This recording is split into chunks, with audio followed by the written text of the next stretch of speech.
Ex-Direktur Utama PT Indofarma Tbk, Arief Pramuhanto, menyampaikan pledoi pribadi dalam persidangan kasus dugaan korupsi pengadaan alat kesehatan (Alkes) selama pandemi COVID-19. Dalam pembelaannya, Arief menegaskan setiap keputusan strategis berdasarkan perintah langsung dari Menteri BUMN Erick Thohir dengan latar belakang kondisi darurat pandemi sejak pengumuman status pandemi oleh WHO pada 11 Maret 2020.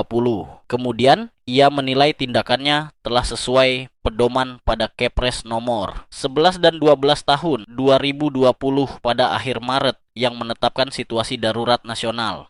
Arief menyatakan tindakan cepat untuk menyelamatkan ribuan nyawa dan menegaskan bahwa ia tidak pernah work from home saat itu. Arief merinci peran Indofarma dalam pengadaan berbagai kebutuhan medis, masker, rapid test, antibodi, kemudian antigen dan PCR, obat-obatan, remdesivir, oseltamivir, favipiravir, serta vaksin sebagai implementasi Perpres nomor 99/2020 yang menugaskan BUMN Farmasi mengurus vaksinasi. Ia menyebut rapid dan PCR test serta persediaan obat dan masker sebagai langkah vital di ujung darurat kesehatan. Dalam poin terkait feasibility study dan pemilihan vendor, Arief menyatakan studi oleh manajemen terkait, bukan dirinya.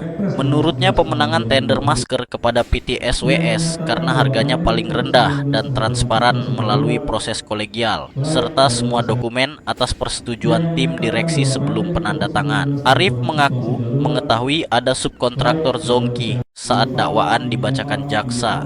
Ia menegaskan pembayaran ke Zongki adalah kewenangan Direktur Keuangan tanpa perintah dari dirinya. Terkait stok bahan baku masker dan penjualan lewat skema trading, Arief menegaskan tidak perlu ada perjanjian formal, namun seluruh stok telah terjual karena permintaan tinggi. Ia juga menyoroti penurunan harga pasar yang tak terduga hingga mencapai Rp50.000 per masker di Desember 2020, sementara bahan baku impor dibeli saat harga tinggi. Arief menyampaikan bahwa klaim kerugian negara didasarkan pada laporan BPKP per Desember 2024 dengan total 377,5 miliar serta tuntutan uang pengganti sebesar 226,5 miliar dan hukuman penjara 13 tahun. Ia menolak tuduhan itu dengan argumen masker, obat, dan vaksin memiliki potensi produksi ulangan jika diperlukan, berbeda dengan vaksin kadaluarsa yang harus dimusnahkan, seperti vaksin Sinovac di Bio Farma senilai 500 sampai 750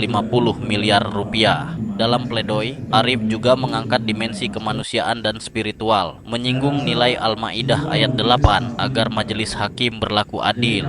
Dia bertanya siapa yang lebih layak mengganti jika apa yang dilakukannya ditujukan untuk menyelamatkan nyawa manusia di tengah krisis. Arief menegaskan tidak menerima uang atau keuntungan pribadi dari kasus ini. Di Kejaksaan Agung di Blok M dengan mendirikan tenda di sana, itu saya yang mengusahakan vaksinnya dari Bio Farma supaya mendapat prioritas. Saya juga berkoordinasi dengan Dinkes DKI untuk mengusahakan nakes yang menyuntikkan vaksin. Saya juga yang mengusahakan jarum suntiknya. Saya beberapa kali membantu Rumah Sakit Adiaksa untuk pengadaan obat COVID seperti remdesivir dan oseltamivir. Saya ingin sampaikan jumlah kasus dan korban COVID. Sampai tahun 2022, jumlah terinfeksi 6,7 juta, yang meninggal adalah 160.000. Izin saya bertanya kepada Bapak Ibu sekalian, apakah Bapak Ibu pernah terkena COVID? Apakah Bapak Ibu ingat obat apa yang diminum saat terkena COVID? Apakah ada anggota keluarga Bapak Ibu yang meninggal karena COVID? Saya sendiri, ada ipar saya meninggal karena COVID, disusul oleh adik kandung saya meninggal. Apakah ada kerabat Bapak Ibu yang meninggal karena COVID? Apakah ada teman Bapak Ibu yang meninggal karena COVID? Izinkan saya bertanya tapi cukup dijawab dengan hati saja. Jika tidak ada masker, berapa kira-kira jumlah korban? Jika tidak ada rapid test, berapa kira-kira jumlah korban? Jika tidak ada obat, berapa kira-kira jumlah korban? Jika tidak ada vaksin, berapa kira-kira jumlah korban? Jika tidak ada ini semua, berapa kira-kira jumlah korban? Apakah lebih besar? Terhadap apa yang sudah saya lakukan selama pandemi pandemi tersebut. Saya tidak pernah minta ucapan terima kasih. Saya juga tidak pernah minta penghargaan apapun. Saya berharap apa yang saya lakukan menjadi tabungan akhirat saya nanti jika saya dipanggil menghadap Allah Subhanahu wa Ta'ala. Saya hanya mohon jangan saya dikriminalisasi terhadap apa yang sudah saya lakukan demi menyelamatkan nyawa manusia selama pandemi. Yang mulia, demi Allah, selama saya menjabat baik sebagai Dirut Indofarma maupun Komut IGM, harta yang saya peroleh tidak ada yang merupakan uang perusahaan sebagaimana dalam dakwaan dikatakan untuk kepentingan saya. Arahan yang saya berikan adalah arahan strategis, bukan arahan teknis operasional, dan tidaklah dimaksud untuk melanggar hukum. Apabila dalam persidangan ini dan ada beberapa oknum mengambil kesempatan dalam kesempitan mengenai pembayaran yang seharusnya dibayarkan tersebut, faktanya saya tidak pernah ikut menikmati hal-hal tersebut. Untuk itu yang mulia, sembari saya merenungi hikmah yang bisa saya ambil dari kasus yang terjadi di penghujung masa pengabdian saya yang sudah berumur 63 tahun ini, saya berharap pada yang mulia Majelis Hakim terhormat agar melihat keadilan secara substantif sebagaimana menjadi spirit dalam pengadilan pidana ini.